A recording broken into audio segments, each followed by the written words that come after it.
Olá, pessoal. Hoje, então, eu vou estar gravando essa aula, e, como vocês sabem, na aula do dia,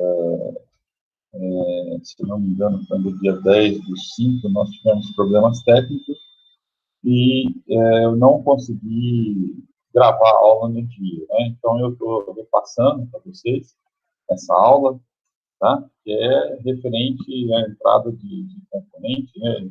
Formação de barreiras para entrada de componentes. Okay? Então, eu só vou gravar elas para ficar registrado, para que vocês não se sintam prejudicados também, que possam depois estudar na prova, tudo mais, tem direito, tá? Só vou ver aqui aonde que a gente parou, porque foram, foram slides que a gente parou no meio, né? Deixa eu só ver aqui onde foi que nós paramos.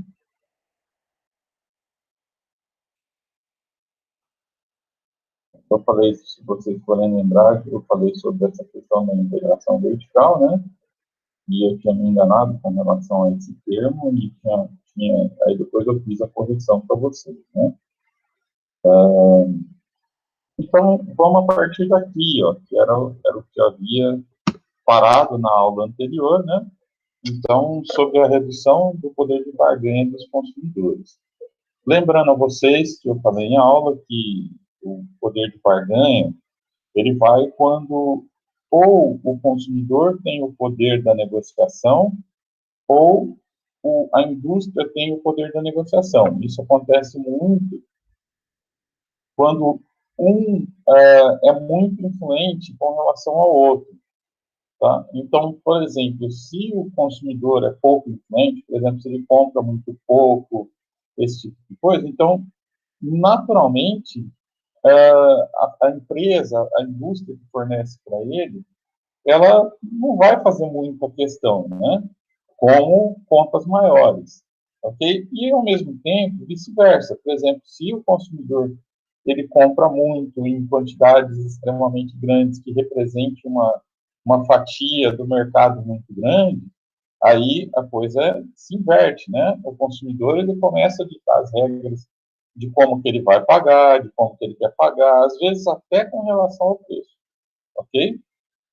Então, vamos lá. Redução do poder de barganha dos consumidores. Como é que a indústria faz para reduzir o poder de negociação dos consumidores? Ok? Então, ó, quando que os consumidores eles são importantes aí, ó.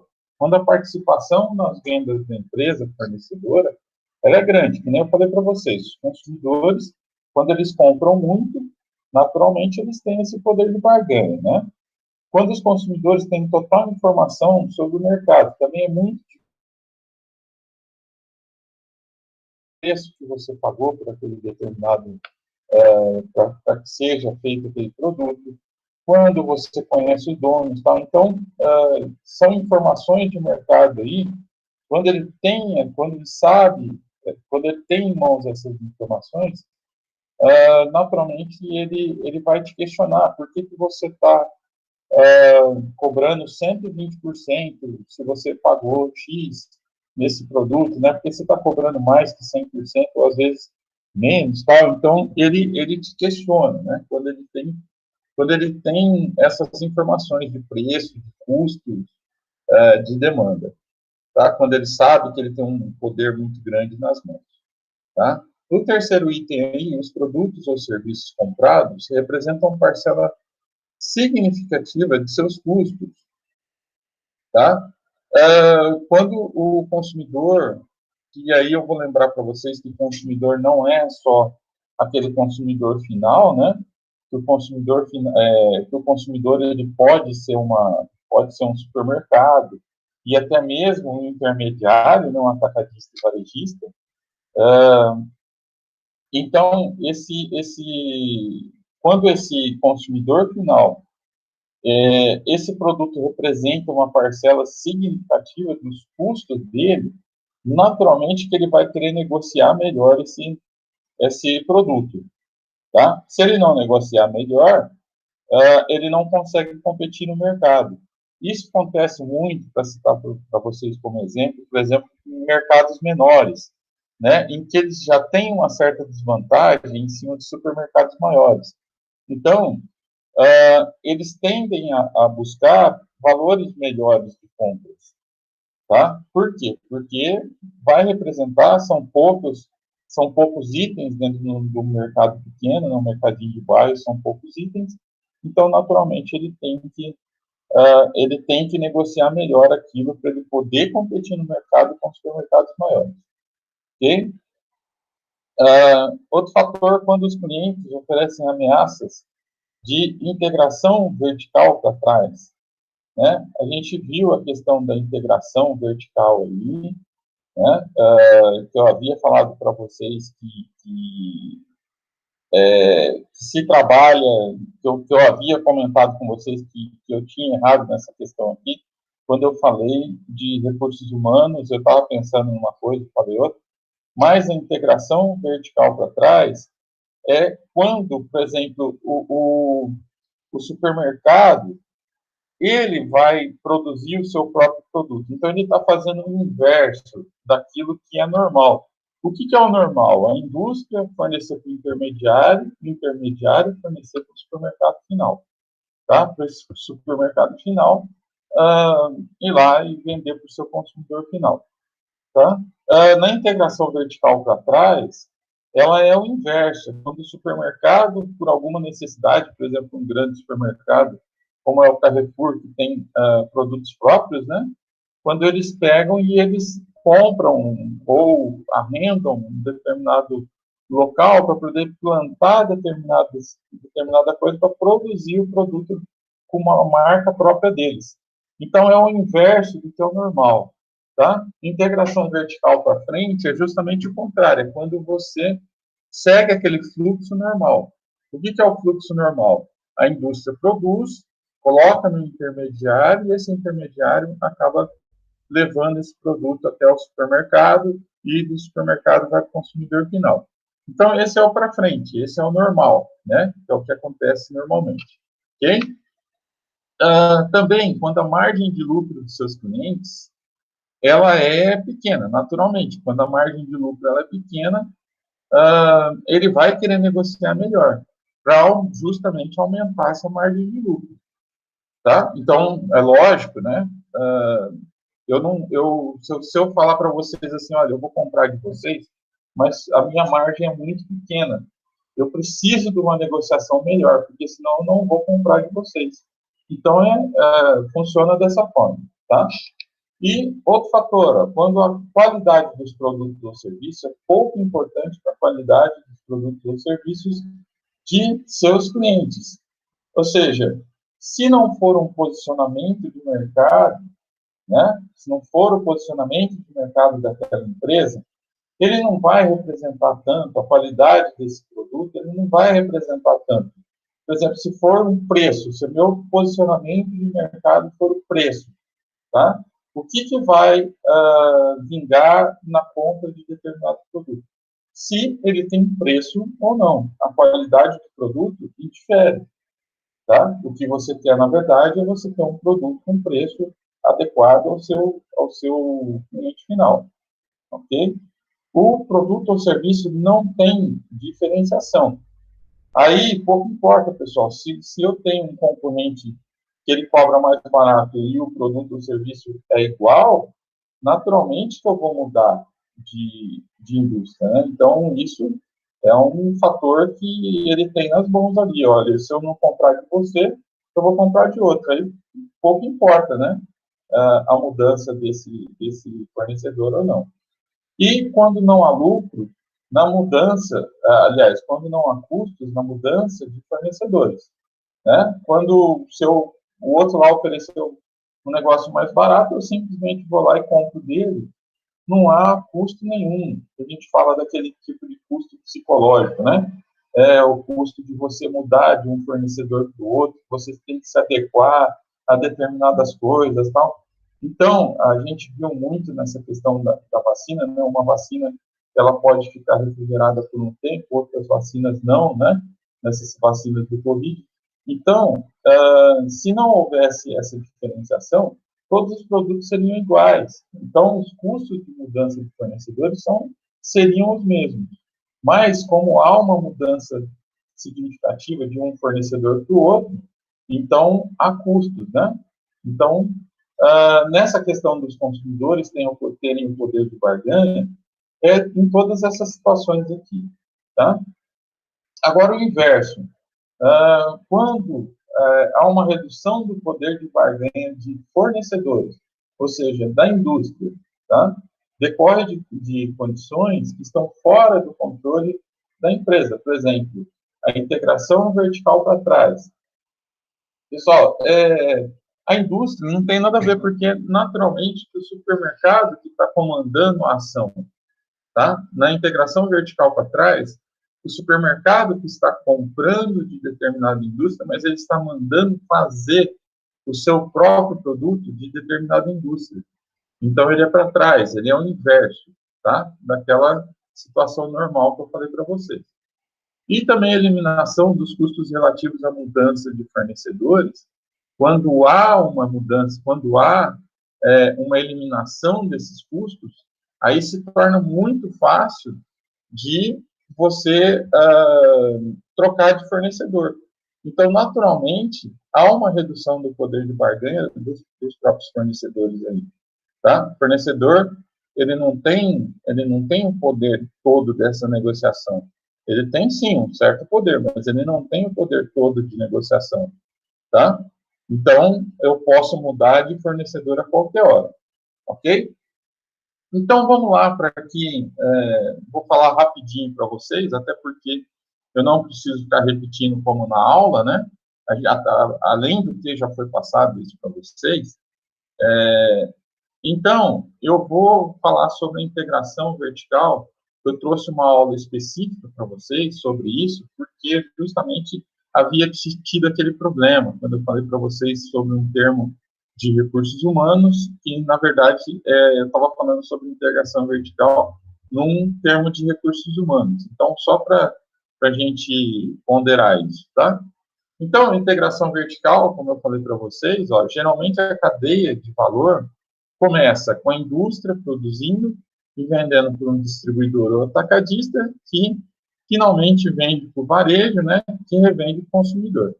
Então, isso é a cadeia normal, tá? Isso é a cadeia de valor normal. A indústria vende para o intermediário vende para um varejista, ou para outro atacadista, e até chegar ao seu consumidor final. É aquela situação que eu falei para vocês que sempre é a mais usual, né, que é a normal.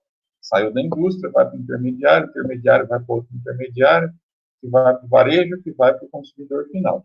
Tá? Porém, cada vez mais, né, tem entrado em cena a chamada integração vertical na cadeia dos fornecedores. Ok? Então, vamos lá. Então, o que é essa integração vertical, né? Atualmente, temos visto cada vez mais indústrias, como a Apple, por exemplo, né, que elas fazem suas próprias lojas. Quando você vê uma loja Apple, quando você vê uma loja Samsung de venda de celulares nos shoppings, aquilo não é uma franquia que ela vendeu para alguém e tal, está abrindo. São lojas próprias da própria Apple ou da Samsung, tá? Então, a gente tem visto cada vez mais as indústrias quando elas montam sua própria loja. Por quê, pessoal? Ela fica com um poder de negociação muito grande, tá? Vocês imaginam o que aconteceu comigo dentro da loja lá, o que aconteceu nessa situação. A indústria, nessa história do Covid, ela passou a ser também um varejista final. Ela não abriu só loja, mas ela abriu a loja online, tá? E dentro dessa loja online, o custo dela é muito pequeno para a produção, tá? Por quê? Porque eles têm que revender, por exemplo, quando eles vendiam para mim na loja, eles tinham que revender para mim para eu poder repassar esse custo para o consumidor final, tá? Então, quando você pega uma indústria que pega um produto que naturalmente você produziu um custo lá embaixo, e você vende praticamente com o mesmo custo que eu vendo como consumidor, como lojista final, eu vendo, a margem de lucro aumenta demais. E, consequentemente, o poder de negociação deles aumenta também, porque você pode oferecer esse produto com promoções que você, mesmo assim, você vai estar ganhando muito. Tá? Então, ó, atualmente, a gente tem visto, né, esse movimento. Só que eu falei para vocês isso em aulas passadas, que isso é um movimento muito complicado e é um movimento que corre muito risco. Não digo nessa questão da Apple, da Samsung, porque eles estão abrindo lojas próprias, né? Aí a situação é diferente. Mas, por exemplo, quando você abre lojas, lojas virtuais, querendo ganhar o mercado de lojas que estão instaladas naquele lugar, você não conhece as especificidades daquele público. Tá? Então, naturalmente, você não sabe quais são suas necessidades, desejos, porque isso muda de região para região, pessoal. O produto ele pode ser o mesmo, mas as necessidades elas são diferentes. Haja visto que, para vocês pra terem uma ideia, por exemplo, aqui na nossa região, a venda de carros normalmente segue um padrão. Por exemplo, o pessoal aqui tem desejo por carro prata, desejo por carro preto e branco. São os carros que mais vendem. Quando você vai para o Rio Grande do Sul, por exemplo, no Rio Grande do Sul você vende muito carro colorido, tá? Vermelho, azul, tal. É diferente as necessidades e desejos, apesar de ele produzir a mesma coisa. Então, quando você abre lojas próprias, isso requer um controle muito grande dessas necessidades e desejos do consumidor, coisa que nem sempre é possível se fazer uma loja virtual. Então, pode se parecer, eu já falei sobre isso com vocês, né? Pode parecer uma coisa muito vantajosa, mas, ao mesmo tempo, isso pode significar um problema muito sério no futuro, tá? Porque ela passa a competir com empresas que são multinacionais, você passa a competir com empresas chinesas, por exemplo, tá? Porque eles fornecem de tudo, né? E aí, como você não tem aquela vantagem de conhecer o seu consumidor a fundo, isso se torna problemático, ok? Então, ó, isso é criando lojas próprias, né, que vendem seus produtos para o consumidor em shoppings ou e-commerce. Nesse caso, a indústria acaba fazendo o papel também do atacadista e do varejista. Okay? Então, essa integração vertical, normalmente, é aquela integração vertical para trás, né? Quando a indústria vai lá, lança a sua própria loja, para que a loja faça esses pedidos para a indústria. Beleza? Então, ó, tem a integração vertical, né? Ainda, né? Também temos visto varejistas como a GPA, por exemplo, que tem sua operação de varejo com lojas que atendem o consumidor final, mas também operam grandes centros de distribuição e malhas logísticas, ou seja, fazendo o papel de distribuidor e operando como atacadista. É o caso do Ikeda de Petrópolis, né? Os caras, eles têm o seu distribuidor, eles são distribuidores, né, na verdade, e eles também operam como atacadista, eles também têm os seus supermercados finais, tá? Então, quem fornece ali fica aquele jogo entre eles mesmos. Então, isso facilita, de certa forma, ok? Então, ó, outros varejistas ainda, né, de outra forma, e outros varejistas ainda oferecem produtos de marca própria, aquilo que eu comentei com vocês. O supermercado, às vezes, que é a integração vertical para trás, né, o supermercado, às vezes, ele comanda a produção daquele determinado produto, que vai ser vendido nele mesmo, que é o caso do Carrefour, com seus produtos próprios, tá? Então, ó, percebe que em um cenário normal, cada uma das etapas da cadeia de valor é realizada por uma companhia diferente. Ao escolher atuar também em outro papel, a empresa está fazendo uma integração vertical. Ou seja, o que eu falei em aula, ela está interferindo de alguma forma, ela está interferindo naquele processo normal de vendas. Tá? Então, ela pode ser, por exemplo, ela pode interferir como intermediário, ela pode interferir como sendo distribuidor e varejista ao mesmo tempo, ou seja, ela ocupa mais de uma etapa naquela cadeia normal. Então, eu sou indústria e lojista final, então eu tenho duas etapas na cadeia de valores, né, na cadeia completa, né? Ou, por exemplo, eu sou um intermediário e também tenho o varejo final. Eu tenho um supermercado e sou intermediário, como é o caso do IKEA, tá? Então, ele tem duas etapas, tá? Na cadeia normal, que é aquela que sai da indústria, vai para o intermediário, do intermediário vai para outro intermediário, vai para o varejista, que vai para o consumidor final. Então, pessoal, vai ser integração vertical ou para trás ou para frente, à medida que eu ocupo mais de um fator nessa distribuição. Tá? Então, eu posso ser indústria e distribuidor, indústria e vender diretamente para um varejista que é da sua própria marca, como é o caso da Samsung e da Apple. Tá? Eu produzo e tenho a minha venda na loja final lá. Então, sempre você vai interferir em duas etapas desse processo normal. Tá? Interferiu em duas etapas, eu estou fazendo a integração vertical, ou para trás ou para frente. Beleza? Então, ó, quando uma companhia realiza mais de uma atividade, ó, como eu estava falando para vocês anteriormente, acontece o fenômeno da integração vertical. É o que acontece, por exemplo, quando uma rede supermercadista resolve operar seu próprio centro de distribuição, ou seja, são dois fatores daquela cadeia normal, tá? Duas situações em que ela interfere, beleza? Então, ó, vamos ver a integração vertical para frente e para trás aí, como eu havia dizendo, é muito fácil essa questão, tá? Porque é só ver o que é normal e o que é anormal.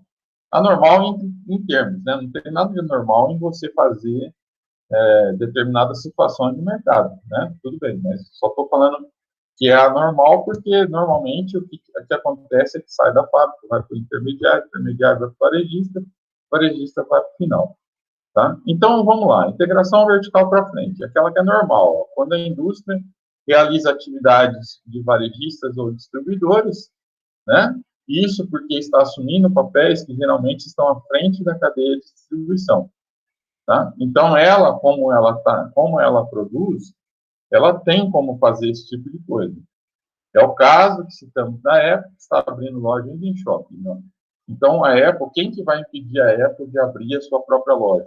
Então, ela tem lá o poder, ela vai e faz quando ela quer. Tá? Então, eles acharam que isso era uma coisa muito boa para a indústria, então, ao invés de eles venderem, por exemplo, uma franquia de determinada marca para que vocês coloquem em shopping, né? Ela mesmo monta essas lojas para que sejam feitas as vendas desses produtos. Tá? Esse tipo de integração vertical também é conhecido como integração ajustante ou para poente, tá? Para poente, para frente, ok? Então, para frente, normalmente, é quando ele segue o fluxo normal, tá? Não interessa, por exemplo, se ele interferiu em um intermediário ou se ele interferiu no varejo final. O fato é que a indústria está produzindo e está interferindo ou no meio ou no final. Mas a indústria tem a sua forma normal de vendas ali, tá? Ela sai da indústria, vamos dizer assim, ela saiu da indústria para frente, tá? Interferindo nesses intermediários ou no varejo final, é para frente, ok? E o para trás é justamente o inverso. Ó. Quando é o varejo atualmente como distribuidor ou indústria. Tá? Isso porque está assumindo atividades que geralmente são realizadas em momentos anteriores na cadeia de distribuição. Ou seja, eu estou interferindo, qual que é o processo normal que eu falei para vocês para frente?